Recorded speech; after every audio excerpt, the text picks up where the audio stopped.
Everywhere you look, this dream home has the feel of Tuscany. Interior designer Shane Meter wanted to create something memorable and comfortable. We went with the Tuscany style. Really felt a countryside villa was where we wanted to be at the end of the day. All the elements had to reflect that look and feel. Exterior-wise, it wears stucco as well as stone.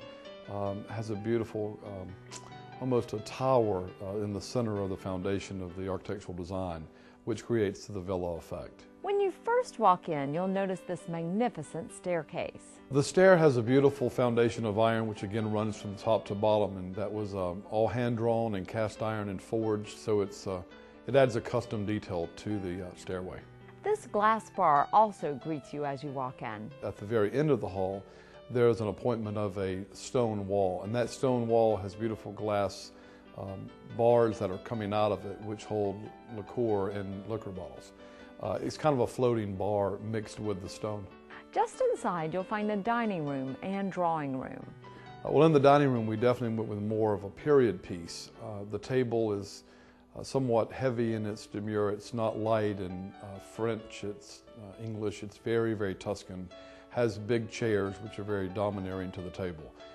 When people first see it, it's a little austere looking, but it really sets the tone for a drawing room, which is shared with a dining room and living room space. Drawing room, again, shared by the dining room space is how it captures its name, because it's the drawing for both dinner and for reception, for visiting.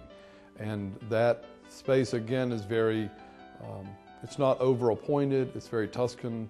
A lot of times, especially in the South, we have a tendency to put, the more we can do, the better and the warmer it feels. This space really, the least amount of things we did, we relied heavily on the architecture. Shane says throughout the house he used heavy fabrics to warm up all the stone and iron. In the library, it's the hand-carved wood that draws your eye. We did soft carvings, which really apply themselves to be more Belgium in this very Tuscan house, which allows you to feel like maybe an artist was passing through the region and for trade, room and board, carved the library for them. When you walk in the kitchen and keeping rooms, you notice the row of windows and all the natural light.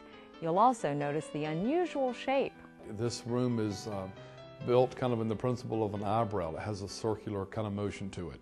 On paper, it looked a little clumsy to draw because we had to come up with seating for breakfast, lunch, and dinner, if you will, casual dining. Then as you kind of go around the room, we did a commune table, which would allow two benches to create another space to sit. And then down by the fireplace, we have comfortable chairs and a big sectional. The kitchen walls are all clapboard wood and painted cream and waxed, and a very light rotunda allows light to come into the kitchen. It does have kind of a farmhouse appeal to it. Again, when you put clapboard and beams together and pretty stone, the granite, big harvest baskets and rakes and oil paintings of the countryside seem to be the perfect appointment. Romance and luxury are the themes of the master bedroom and bath. The master had a big bay window. Instead of doing two chairs and a sofa kind of thing, we twisted it and built a banquette. It wears silk fabrics. There's 185 yards of fabrics that appoint that sitting area alone. And then we mustered the walls up and just it made it as Tuscan as we could, really. The heavier woods contrast with the walls. We just love it. Everything's very romantic. If you go to any beautiful hotel and go to a spa, why can't you have that at home? Upstairs, you'll find another bedroom to rival the master. It has great views. It has a fireplace. It has sitting. I think if you were staying here and you shut the door and turned around, you'd go, wow, I'm glad I got this room. The children's rooms in this house aren't made for little ones, but reflect the room the boy and girl might have just before leaving for college. The older I get, the older my children in my imaginary mind get. So we're all growing up together. The terrace level has it all: a bar with comfortable seating, game tables, and an extra bedroom. It kind of takes on the tone of a winter living room, and that's a great concept to kind of come up when you're working in a terrace level, because it will always have a tendency to fight for light.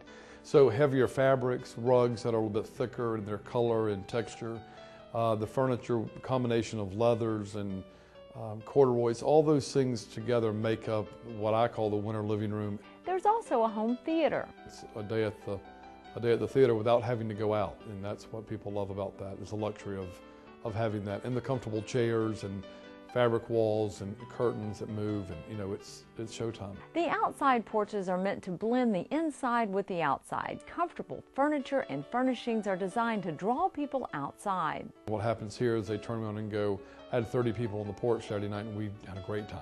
The pool in the shape of an eyebrow adds yet another custom look. That alone for a pool is kind of odd because most pools don't eyebrow or make that kind of shape. This is the first time ever that this show home was designed by one and not dozens of designers, so it was a monumental task. But Shane says it was a labor of love and a great opportunity. 22 years of design, I love doing what I have. This team helped reinvent the passion and my love for decorating.